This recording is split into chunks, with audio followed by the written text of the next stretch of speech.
On today's Locked On Jayhawks, we discuss the Big 12 awards, and also KU football has a new 4-star recruit for 2024. You are Locked On Jayhawks, your daily podcast on the Kansas Jayhawks, part of the Locked On Podcast Network, your team every day.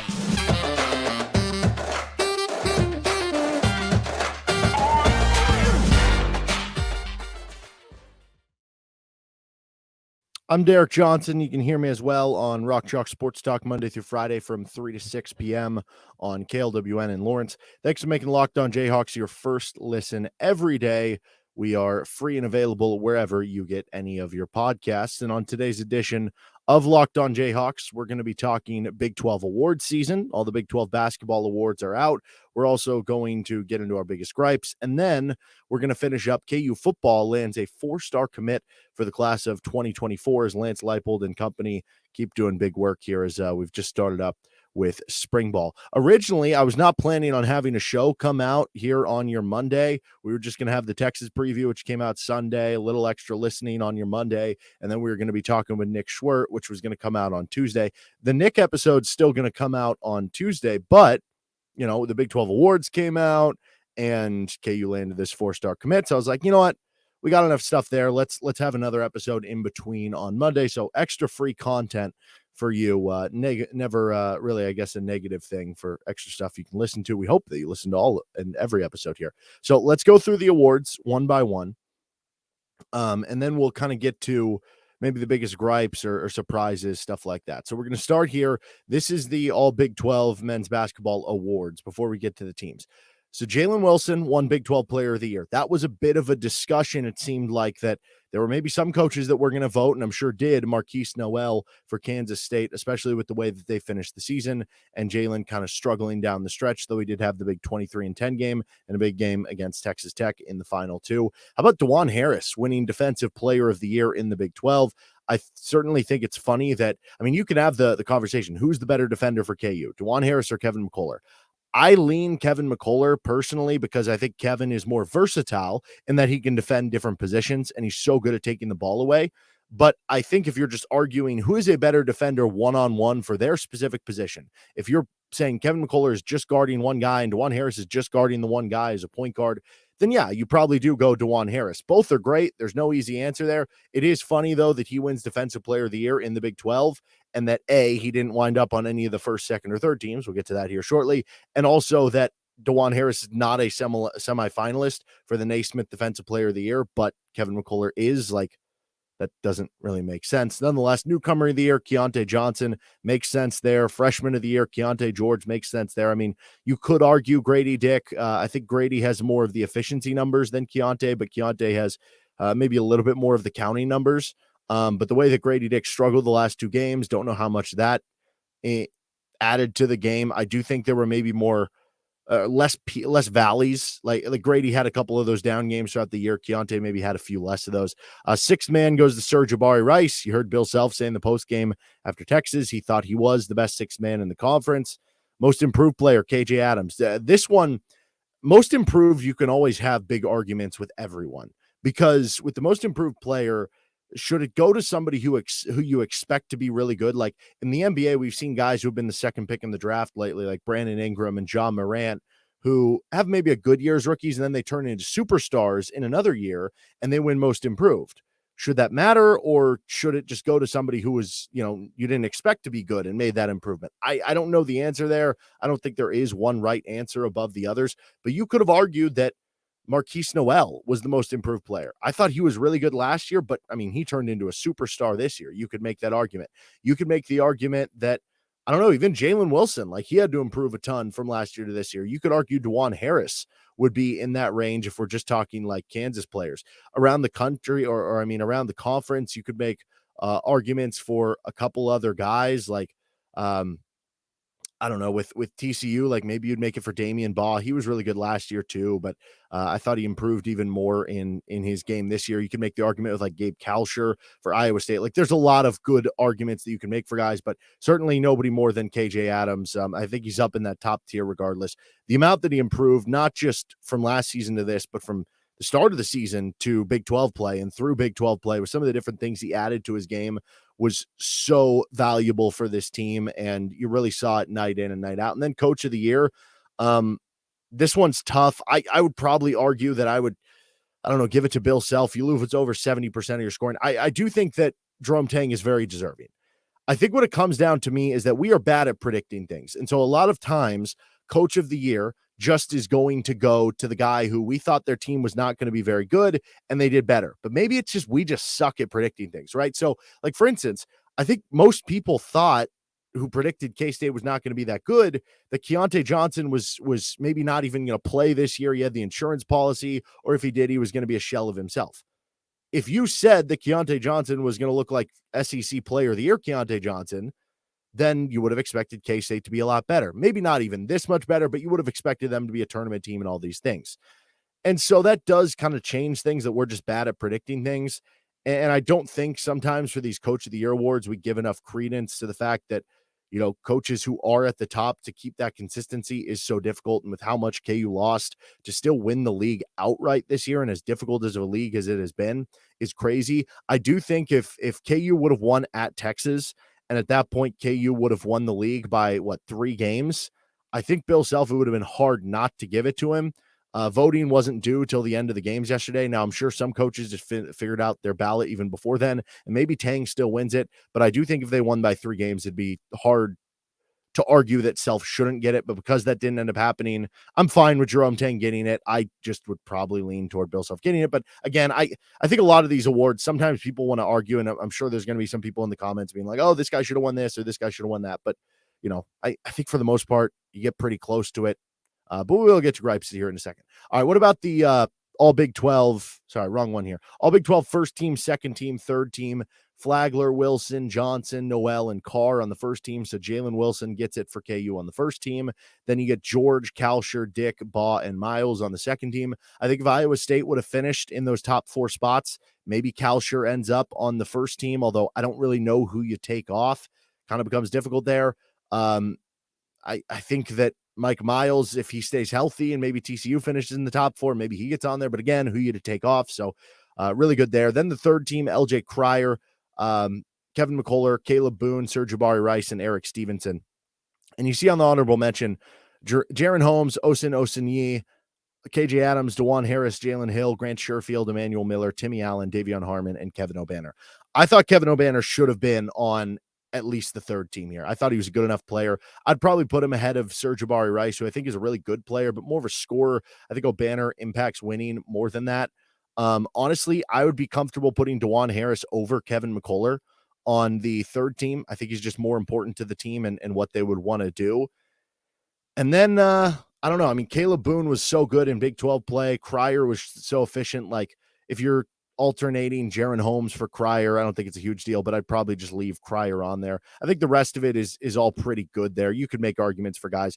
With Grant Sherfield, he has the numbers to be even like second team, but because they finished last, it's hard to, I don't know, justify. Like, the Big 12 was so good this year that it becomes difficult. Overall, not too many qualms with that. Then we get to the other All Big 12 teams, so to speak. You have the All Big 12 defensive team, which features Gabe Kalsher, Dajuan Harris, Kevin McCullough, Marquise Noel, and Musa Cisse. I think Kalsher being on the All Big 12 second team is further reason why, with how much he went off in Big 12 play, he could have been on the first team. But again, who do you take off? I don't know. Dajuan Harris, Kevin McCullough, both deserving. Noel, I think, underrated as a defender. I will say sometimes him being really small allows him to get picked on, but he does a really good job fighting through it. Cisse was so impactful on the defensive end of the ball that that was well-deserved on that end of things. All newcomer team, George, Holmes, Dick, Johnson, and Rice. That's pretty easy list that you end up with there. And then the all-freshman team, George, Lipsy, Dick, Uzan, and Pop Isaacs, which, you know, Uzan's kind of the one that feels like it's, maybe you're kind of running out of spots there. I think you would have thought before the season started, KU would have ended up with a second guy on this list. You know, you would have been like, oh, one of Uday or MJ Rice with Grady Dick, but didn't end up happening. He didn't end up getting maybe as many positive contributions there as you might have thought beforehand. All right, we're going to get to maybe the biggest gripes of some of those Big 12 awards. Then we'll get to KU football's newest commit, a 4-star corner, to finish off this episode of Locked On Jayhawks. First, this episode, though, of Locked On Jayhawks is brought to you by Built Bar. Are you looking for a delicious treat but don't want all the fat and calories? Then you gotta try Built Bar. If you're like me and you want to eat healthier, because, why wouldn't you? But you still want to eat things that taste good, right? Built Bar's perfect. They're so delicious. They taste like a candy bar, and yet they're good for you. They are covered in 100% real chocolate, which is important to make sure it is tasting that good. And they come in unbelievable flavors: churro, peanut butter brownie, coconut almond. They're only 130 calories, 4 grams of sugar, whopping 17 grams of protein. And now you can go and get them in store. You can order them online at built.com, which has always been a staple for them and continues to be for them. But you can head to your nearest Sam's Club or Walmart today to pick them up as well. So you can go to your nearest Walmart, go to the pharmacy section, grab yourself a 4-bar box of cookies and cream, double chocolate, or coconut puffs. You can go to your nearest Sam's Club, run in, grab a 13-bar box, hit flavors like brownie batter and churro. Again, you can also order online at built.com. You can thank me later with Built Bar. All right, getting on to our biggest gripes from the Big 12 awards. I think when you look at the awards themselves portion of it, I personally would have gone Kevin McCullough over Dajuan Harris, but again, I think it's fine. It's kind of neck and neck there. I, again, would probably lean Bill Self over Jerome Tang in the Coach of the Year, but again, I think it's fine overall. My biggest gripes comes to once we get to the third team, second team. So again, I really wish I could put Kalsher on the first team, but I'm not taking Marcus Carr off. Texas finished second. You need a representative there, and he was really good. Noel and Johnson were so good for K-State this year, and I think I'd have them ahead of Kalsher. Like Jalen Wilson's your Big 12 Player of the Year. Adam Flagler, so good on a better team with Baylor. So I think that's all fair. I have to get Dajuan Harris onto one of these lists. I know the stats don't jump off the page. The assists certainly do, but again, like clearly Big 12 coaches were willing to acknowledge the impact of Dajuan Harris. They voted him Big 12 Defensive Player of the Year. So if you think this guy is the best defensive player in the Big 12 and that he is the best passer, the best facilitator, the best pure point guard in the Big 12, how does he not wind up on one of these teams? Also, if you just think about it as a value standpoint, how much does this guy mean to his team? Who is the most valuable player? Like you can argue Dajuan is the most valuable player on his specific team, and that is even over Jalen Wilson, who won Big 12 Player of the Year. For that reason, I think personally, I think Dajuan Harris is just a better player, more valuable than, and I love Damian Baugh, but if we're just talking like pure point guards, I'm probably putting him over him on the second team.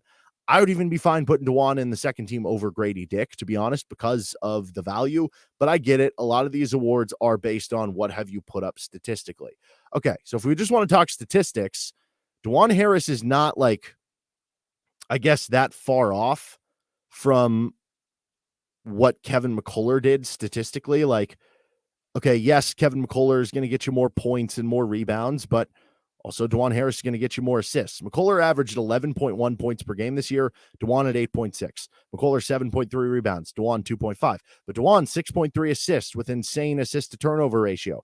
Kevin McCullough was second on KU in turnovers, 2.4 assists per game. Both at about 2 steals per game. Dajuan shot better from the field by about a little over 3%. He also shot 15% better from 3. I love Kevin McCullough. I'm fine with him being on the third team. But if we're picking between Dajuan and Kevin, I'm choosing Dajuan. Now, I'd probably also argue you could go Dajuan over Serge Jabari Rice, maybe even Eric Stevens. Like, I just think Dajuan needs to be on one of these teams. That's my biggest gripe with all of this, that he should be on there. I think it gets interesting when you're voting for some of these teams. Do you vote on traditional teams, like where you have to have, do you care? Do you just go, hey, if I think 5 point guards are the best players, I'm putting them on the All Big 12 first team? Or do you vote where you go, we're going to make a starting lineup? Like it has to at least be a starting lineup where I want a point guard in there and I want a center, or at least somebody who's like a power forward who can play center like a Jalen Wilson. Or do you say I want a traditional lineup? If you want a traditional lineup, you could argue, I mean, shoot, just look at this thing. Like the first team list, there's no traditional, or not even traditional center. That's not even the right word. There's no player who plays center for their team. You look at the second team, there's no player who plays center for their team. You look at the third team, Caleb Boone at times would play the 5 for Oklahoma State when Musa Cisse was not in there. So that is your first real center. You could actually make the argument, this is not an actual gripe I have, just saying this for fun. You could make an argument that if you were voting on these teams and you had to put an actual center in there, KJ Adams should be on the second team at that point behind Caleb Boone. But I actually like it where you don't vote based on that, so I'm fine with KJ just being honorable mention. Like I said, I would have put Kevin Obanor on there. I probably might have tried to put Grant Sherfield over Eric Stevenson. I think the numbers are better, but I get Stevenson is on the more winning team, so I'm fine with that. But yeah, my biggest gripe for sure, Dajuan Harris not being on the second or third team. I thought that was certainly unfortunate, which again, the coaches acknowledged that he's the best defensive player in the league. We know he's the best ball handler and facilitator and getting guys in the right situation, and yet he still wasn't second or third team. That doesn't really make sense to me. Marcus Garrett was third team in his junior season when he was Big 12 defensive player of the year. I don't remember if him or Doak got it, but nonetheless, that is my biggest gripe. We're going to finish up KU football landing a 4-star commit for the class of 2024 in just a second. But first, this episode of Locked On Jayhawks is brought to you by FanDuel Sportsbook. The midway point of the NBA season is here, and now is the perfect time to download FanDuel, America's #1 rated sportsbook app, because new customers get a no-sweat first bet up to $1,000. That's bonus bets back if your first bet does not win. Just download the FanDuel Sportsbook app. It's safe, secure, and super easy to use. Then you can bet on everything from money line to point spreads to threes drained. You can even bet right now, before the Big 12 tournament starts, on who to win the Big 12 tournament. Some interesting lines in there. Okay, you can get Kansas at plus 270. Bill Self, hasn't won the Big 12 tournament as much as Big 12 regular season, but he still won it a very good amount. It's not often you're going to get Kansas at plus 270, so I don't hate that necessarily. What's interesting to me is I think the winner of Baylor TCU could very well win the Big 12 tournament. But unfortunately, I don't know who's going to win that game, and also then you could be playing Kansas in the semifinal. So it's really tough. But Baylor feels like the team that is built to do well in a Big 12 tournament setting. We see, in the NCAA tournament, you got to play defense. So I'm worried about Baylor in the NCAA tournament. But in the Big 12 tournament, we've seen Iowa State a lot where they have teams that don't play great defense, or the Missouri team in 2012 doesn't play great defense but plays really good offense, that those tend to bode well in conference tournaments. So I kind of like Baylor to get hot at plus 380, but I really like this TCU team plus 470. So I might avoid either one just because I don't know who's going to win the first matchup. Honestly, on the other side of the bracket, I think is where the value is. Yes, you could get Texas, but I kind of have a weird feeling. So Kansas State went into Austin and beat the Longhorns. Now, Texas did overcome a big deficit, if I'm remembering right, and came back, had a big comeback win against Kansas State in Manhattan. But I kind of think Kansas State matches up well with Texas to where I could see Kansas State getting to the Big 12 final, beating Texas, and Kansas State at 9-1. I think that might be the best kind of value pick. But if I'm going with just an original pick, it's one of Kansas, Baylor, TCU. I just don't know which one's going to get through. So pick your favorite there. Favorite value pick is Kansas State at 9-1. FanDuel even lets you combine your bets for an even chance of bigger payouts with same-game parlays. Don't miss your chance to get your no-sweat first bet up to $1,000 in bonus bets when you go to FanDuel.com/lockedon. That's FanDuel.com/lockedon to learn more. Make every moment more with FanDuel, an official sports betting partner of the NBA. Finishing things up, Kansas football lands a commitment in the class of 2024 for Aundre Gibson. He is a 5'11", 175-pound corner from Goodyear, Arizona, goes to Desert Edge High School. Now, you look at the 24/7 Sports Composite. He's a 3-star recruit, but he's ranked 645th in the country, which I always say, top 1,000 recruit for Kansas. That's a big deal when you get him on the football field. But when you look at 24/7 Sports recruiting, which, to be clear, my favorite site of the evaluations is 24/7 Sports. I think they do a good job getting out to all the guys. He is 19th among corners, 242nd in the country. He is a 4-star commit and the number 6 recruit in the state of Arizona. If you want another site, On3 has him as a 3-star recruit, number 58 corner. He had other offers from Arizona, Oregon State, Iowa State was in there as well. Here's the scouting report from Blair Angelo of 24/7 Sports. Adequate height and length with some physical upside, versatile cornerback, and speed to cover the fastest opponent. Displayed spatial awareness while manning nickel spots as a sophomore. looks comfortable near the box and run support, flashes very good hands and ability to high point the football in coverage, attacks gaps with aggression, and closes well on ball carriers, shows creativity to wiggle free as returner on special teams, could continue to refine smoothness through backpedal and flipping his hips, potential multi-year starter at elite Power 5 level. So, I mean, very high level scouting report there if you're Kansas. And, you know, you're talking about class of 2024. So that means he's a junior in high school right now. That would make him, once we get to the fall, he'll be a senior in high school. And you look at their class of 2024 now, it continues to look really, really good, man. You have Red Martell, who's the running back recruit. He's a top 600 national recruit. You have Isaiah Marshall, the quarterback recruit, who's a top 700 national recruit. Aundre Gibson. In most years, if you have the number 645 recruit in the country on the 24/7 composite, that's going to be Kansas's highest commit. He's third already this year. They're 3 for 3 in landing top 1,000 and top 700 recruits so far. They are absolutely on a heater right now. And look at what just the bowl game did for this program. I mean, it is having a real impact on recruiting. That is unbelievable that you land another kid of this nature. And I mean, the secondary for KU, it showed a lot of flashes, had a lot of talent already this past season. You're going to bring back all your starters, your top 3 corners, your top 3 safeties into this next season. They should be good in the back end. On top of it, you bring on transfer from LSU and McGee. You know, add a nice recruiting class from the high school level in the secondary as well. You have some young guys who could be emerging in spring, like a Jalen Dye.